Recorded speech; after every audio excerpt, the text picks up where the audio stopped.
사실 지금은 인터넷 인공지능이 너무너무 많이 발달을 해 가지고요. 학생들이 인제 엉덩이를 일으켜서 어딘가로 이동할 일이 사실 지금 없는 세상이 됐죠. 근데 지금 저희는 어떻게 생각했 하냐 했냐면은 "지금 시대의 학교 역할은 사람들이 만나는 곳이다."라고 인제 정의를 했습니다. 그래서 캠퍼스의 중앙에서 수업 듣고 공부하고 그리고 어깨를 부닥치면서 경험할 수 있는 곳이 커먼스의 개념이기도 하거든요. 이 공간이 가지는 굉장히 광대한 스케일, 그거에 맞게 커다란 미디어가 있고 그다음에 여기서 이 미디어들은 또 아래 위로 움직입니다. 거대한 제스처, 이렇게 벽이 돌아가기도 하고요.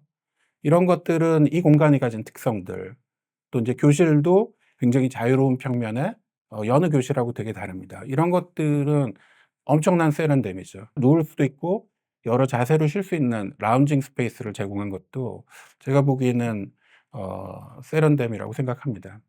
또 하나는 인제 트래픽인데요. 과거 이 공간은 인제 열람실이었습니다. 그런데 사실 요즘 책을 열람실에서 보나요? 각자 인제 인터넷을 통해서 각자의 공간에서 보잖아요.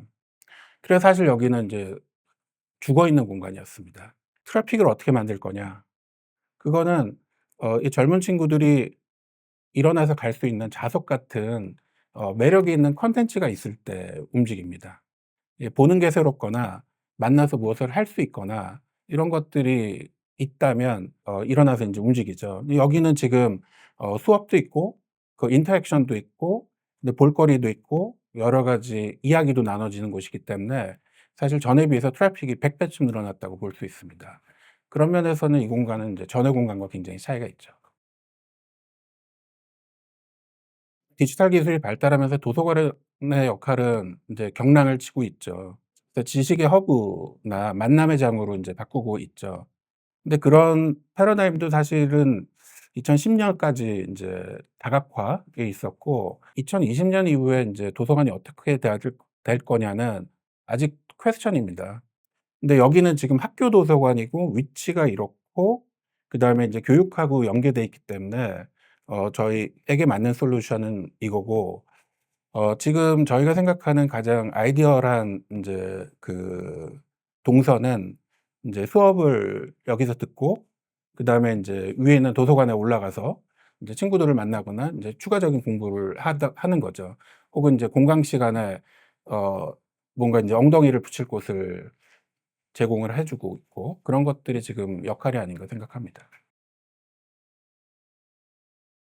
이 커먼스라는 거는 어깨를 부닥치는 곳이고 사람을 보는 곳이고 사람을 구경하는 곳이고 어떻게 보면 사람들의 매력을 느낄 수 있는 곳이라고 생각을 하는데요. 자기 인제 동년배들이 어떤 움직임을 가지고 있는지 혹은 또 선생님들이나 여기서 일하시는 직원들이 학문이라는 걸 어떻게 다루고 있는지 그런 것들을 그 눈으로 보는 거는 굉장히 다른 곳이거든요. 그래서 저는 여기가 인제 사람 구경하는 곳이라고 생각하는데 '사람들의 멋짐을 좀 볼 수 있는 곳 아닌가.' 이렇게 생각을 합니다. 여기 있는 공간들이 대부분 인제 시각적으로 개방이 되어 있습니다. 그래서 위에서 아래를 본다든지 옆에서 인제 끝을 본다든지 이런 것들이 있고요.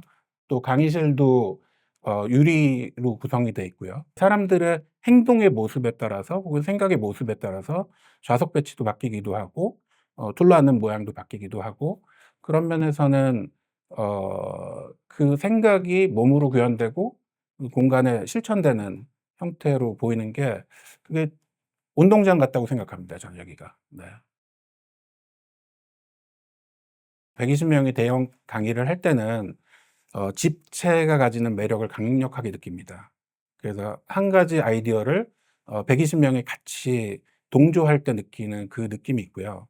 또 여기 인제 6 개의 세미나실은 20명 단위로 돼 있는데 그때는 보다 인제 긴밀한 인터랙션들을 하기도 하고 네 약간 보호되기도 하고 그다음에 또 열람실들이나 인제 이런 작은 방들도 존재를 하고 그다음에 인제 여긴 또 보면은 사각도 되게 많습니다. 그래서 자기가 편하게 보기도 하고요.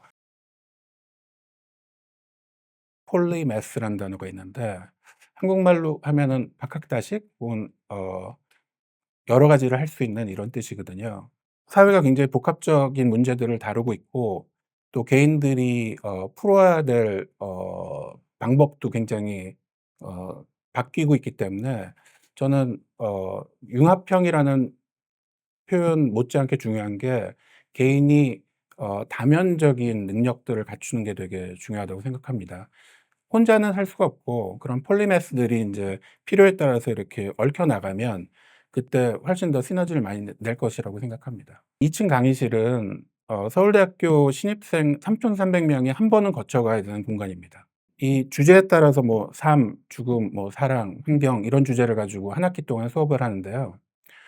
그 주제를 중심으로 해서 굉장히 다른 전공의 학생들이 들어와서 첫 학기를 보냅니다. 서로 다른 생각을 가진 학생들이 같은 결과물이나 관찰을 하는 것을 보는 경험은 그런 폴리매스를 만들어내는 데 있어서 굉장히 중요한 과정이라고 생각합니다. 건축가가 이 주출입구를 닫고 양쪽 끝에 있는 출입구를 살려 가지고 굉장히 긴 동선을 만들었는데 멋진 상가 옆을 걸어가듯이 옆으로 힐깃힐깃 보면서 펼쳐지는 다양한 것들을 보는 것들이 굉장히 새로운 경험입니다. 우리가 옆으로 지나가면서 이 많은 것들을 변화하는 것들을 보고 양쪽으로 또 여기 인제 많은 스피커들이나 발표자들이 여러 각도에서 보이게 하는 그런 세팅은 굉장히 훌륭한 공간 매력을 가지고 있다고 생각합니다. 여기에 있는 작품들은 어 굉장히 예민한 감각을 가지고 지금 기술 시대에 그 기술을 챌린징하는 작가들이 만든 작품인데요. 이 예술 작품을 넘어서 저희에게 인제 울려 퍼지는 어떤 질문들이나 고민들 같은 것들을 던져줍니다. 굉장히 높은 수준으로 보여준다는 건 그건 학생들의 눈높이나 완성도에 대한 기준을 세우는 거죠. 그것이 가장 중요한 기여라고 생각합니다. 여기가 인제 아침부터 열어서 인제 저녁에 인제 해질 쯤에 인제 문을 닫는데 수업 전후에 학생들이 좀 편한 자세로 앉아서 긴장을 풀고 이완을 하고 그다음에 인제 다음 행선지로 떠나는 모습들은 정거장 같다는 생각도 좀 듭니다.